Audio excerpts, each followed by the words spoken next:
бинандагони азиз салом. Инак боз баҳри омода намудани як барномаи дигар мо тасмим гирифтаем ба дараи Алмосӣ биёем, ки дар шаҳри Ҳисор воқеъ аст. Ва ҷое ки мо қарор дорем инҷо ба хоҷагии ҷангали шаҳри Ҳисор тааллуқ дорад ва ин маконро ҷангали Шамал мегӯянд. Дар барномаи имрӯза мо мехоҳем пиромони ана ҳамин минтақа барои шумо маълумот бидиҳем. То инҷо мо беш аз 30 километр роҳ аз шаҳри Ҳисор тай карда омадем ва то ҷое ки мо онҷо бояд бирасем тақрибан 10 километри дигар ҷо аст. Бо мо бимонед ва аз табиати зебои ин макон огоҳ шавед.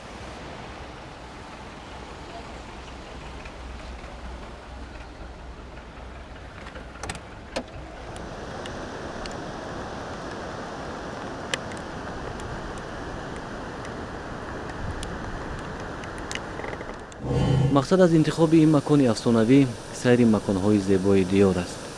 ростӣ борҳо маконҳои афсонавиро тариқи синамои ҷаҳон дидаем ва то ҷое мафтун ҳам гардидаем. бояд изҳор дорам, ки мо дар диёри худ аз табиати зебо кам огоҳ ҳастем, кам, ва ба ин маконҳо кам меоему доир ба ин ҷойҳо маълумоти хоса надорем.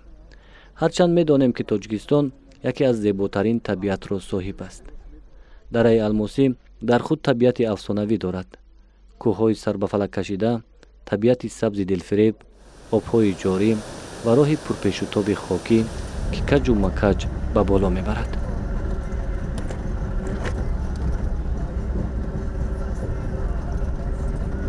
саёҳати мо аз охирин макони одамнишин, ҷое ки намояндагони бахши сейсмикии Академияи Миллии Илмҳои Ҷумҳурии Тоҷикистон фаъолият доштанд, оғоз шуд.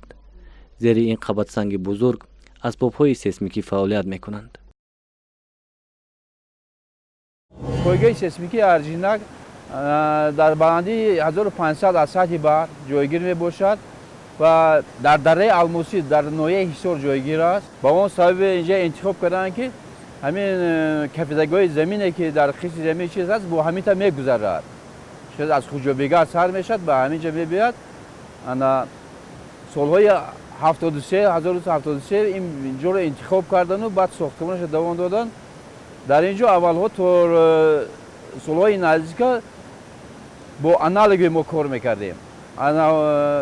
баъди ин чиз ки вақте тараққиёти ҷаҳонӣ пеш рафт, мо ҳоли системаи цифравой ба ҳоли мо системаи цифравои гузаштагием. ин яке аз ҳаракатҳои замина мо инҷа мушоҳида мекунем, ҳисобу китоб мекунем. ба шаҳри Душанбе ба корхона ва институти геология ва сохтмон ва сейсмология ва сохтмон заминҷӯи тобовари Академияи илмҳо мо пешниҳод мекунем.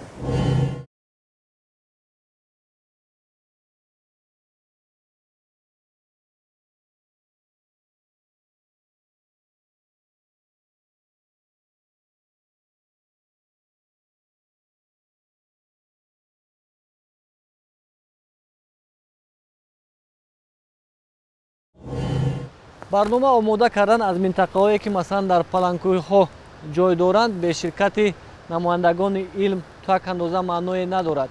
зеро дар ҳар ҳолат моро водор месозад то пайдоиши кӯҳпораҳо ё ки ҳолати геологии як минтақа маълумот дошта бошем.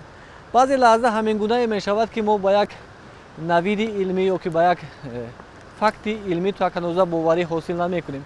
масалан ҳамин қабатсангҳое ки дар ин ҷо ҷойгир шудаанд, аз рӯи пешниҳоди олимон беш аз 100-120 ё ки 130 миллион сол ба вуҷуд омаданд. хуб, ин таърихи хеле калон аст ва ба он то як андоза бовар кардан ҳастии инсона қудрат надорад. вале илм имрӯз исбот кардааст, ки ҳамин гуна таърих дар ҳастии рӯи заминӣ ҷой дорад. хуб, дар барномаи имрӯза моро албатта олимони Академияи илмҳо ҳамроҳӣ мекунанд ва мо бо ёрии онҳо метавонем пиромони ҳамин минтақаи омӯзишӣ ё ки як минтақаи истироҳатӣ ба шумо маълумот диҳем.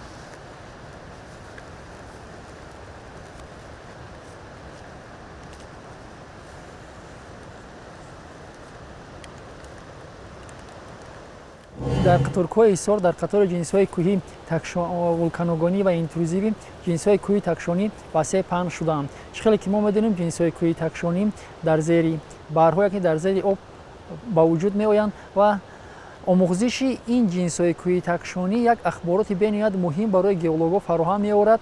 Мо дар натиҷаи омӯхтани инҳо, яъне ки дар ин ҷо баъзан ҳайвонҳои боқимондаи зерибарро маҳфуз ҳастанд, дар ҳангоми омӯхтан ҳамзамон замони макони геологӣ, баъдан иқлими ҳамон давраро барқарор месозем.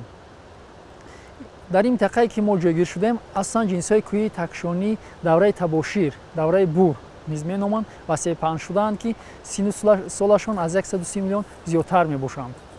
ҷинсҳои кӯҳи такшонӣ дар ин ҷо аслан вомехӯранд рексангҳо, гилҳо, конгломератҳо ва монанди инҳо.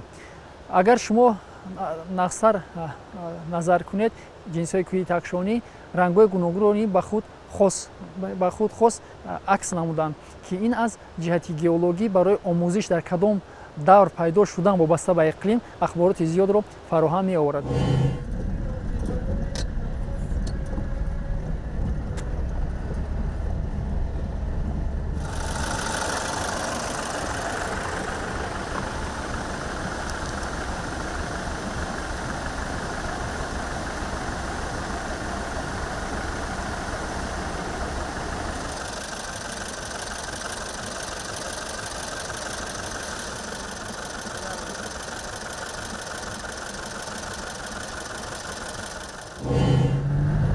роҳи мо то рафт мушкилгузар мешавад ва болои ин ҳама боз борони майда ба боридан оғоз мекунад.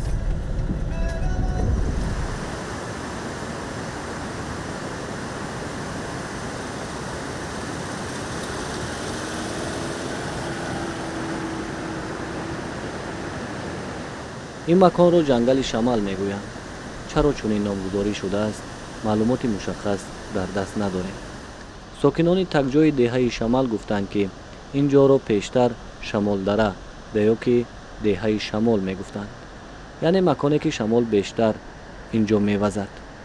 баъди ин ҷо ба фаъолият оғоз намудани олимони рус, номи ин деҳа аз шамол ба шамал гузаронида мешавад, яъне пайдо шудани номи шамал аз таъсири забони русӣ будааст. маънои дигар шояд ин ҷо ҷо дошта бошад, вале мо пайдо накардем.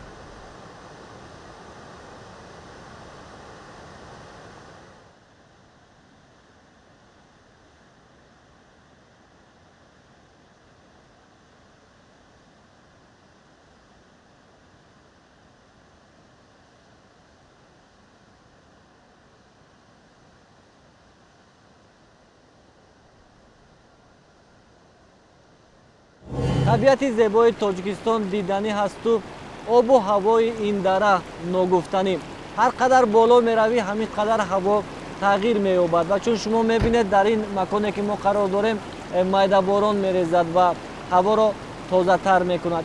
бояд бигӯям ки айни ҳол мо тақрибан дар баландии 1600-1700 метр аз сатҳи баҳр қарор дорем ва дар ин ҷое ки мо қарор дорем, як неки ҷангали шамал, бештар арчаҳои зоти зарафшонӣ дида мешаванд ва чун мо мушоҳида кардем, инҷо арчаҳои сӯзанбарг хеле кам ҳастанд, вале аз дигар намуди дарахтони худрӯе ки дар тамоми минтақаҳои тоҷикистон ба назар мерасанд, инҷо қариб ҳама намуди онро дидан мумкин аст.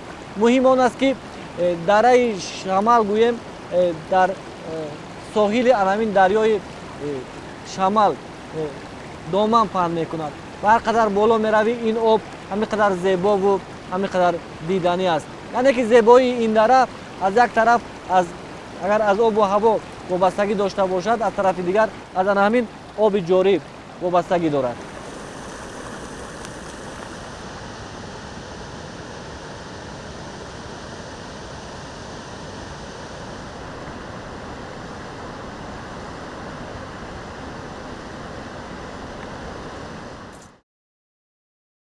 ана дар ҳамин маконҳо чанд даҳсола пештар намояндагони илм ба омӯзиши минералҳо машғул буданд.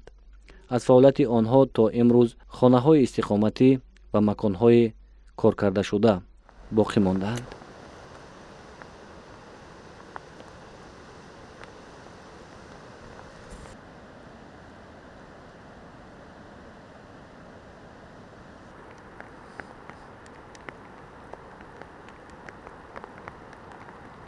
93% ҷумҳури Торикистонро кӯҳсор ташкил меёбад. Дар ҳама маврид, дар ҳама ҳолат тавсифи ҳолати геологии дилхоҳ минтақаи Торикистон ба фоидаи кор мебошад.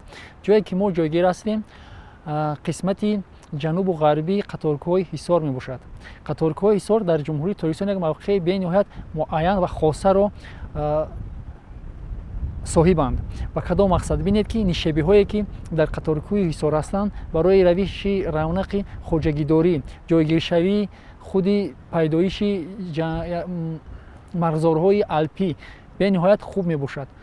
хуб аз ҷиҳати агар таҳаввулоти геологӣ худи қаторкӯҳи Ҳисор гӯем ки як қаторкӯҳ мебошад ки зиёда аз 200 километр тӯл кашидааст ва паҳноварияш зиёда аз 40 километр мебошад.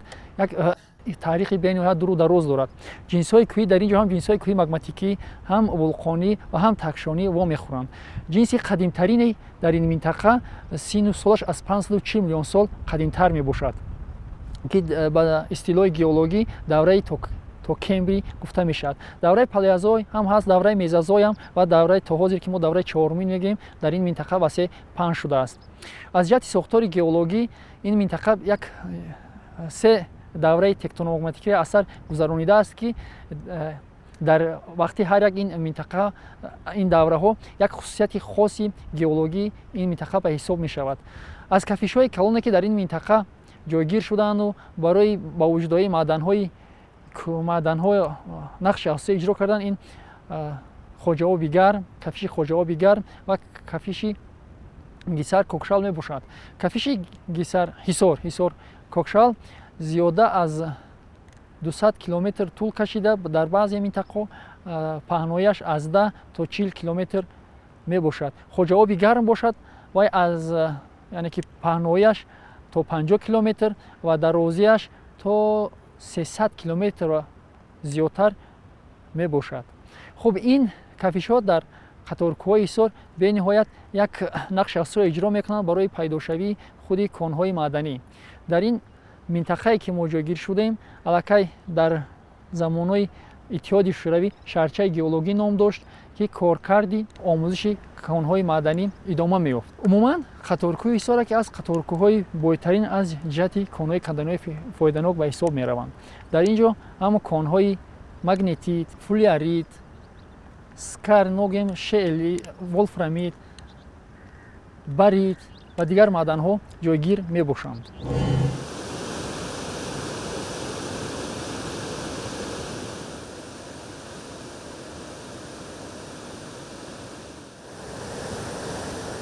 дар ин макон нодиртарин гиёҳҳои шифобахш мерӯянд, вале бо сабаби оне ки ин ҷо чарогоҳи мавсимист, гиёҳҳо қисман ҷамъоварӣ намешаванд.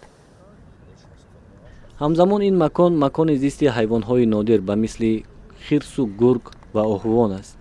паррандагони зебо низ дорад. аз макони мо болотар яке аз прияхҳои бузург ҷой дорад, ки дарёи ин дара аз он сарчашма мегирад. бо сабаби бориши борони зиёд мо то ба он макон рафта натавонистем.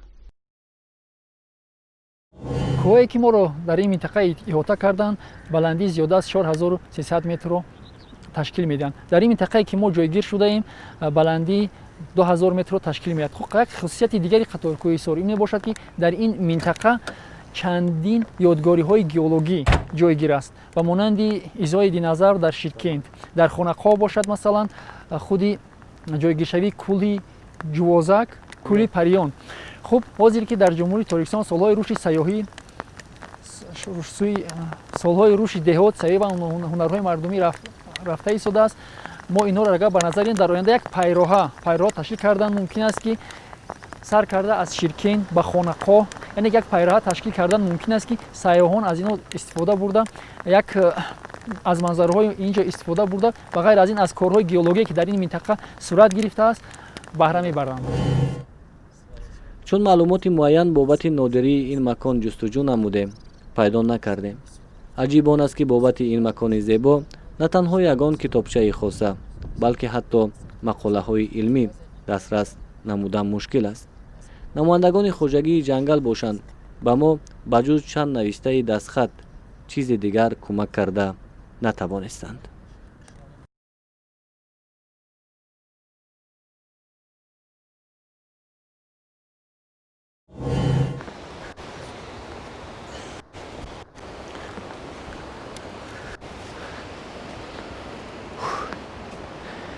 сайругашт дар минтақаҳои кӯҳистонии тоҷикистон як ҳолати хеле ҳам ногуфтанӣ дорад ва ҳар як шахси моро мебояд ки аз ин минтақаҳо дидан бикунем, ин минтақаҳоро гиромӣ дорем ва дӯсташон дорем. ҳамин тариқ мо аз ҷангали шамал дидан кардем. дар инҷо ҳайвонҳои нодир, гиёҳҳои шифобахш ва як табиати ногуфтанӣ ҳаст ки барои шумо маслиҳат медиҳем то ба ин минтақа биёед, инҷоро тамошо кунед ва ҳаловат бубаред, зеро табиати ногуфтанӣ дорад.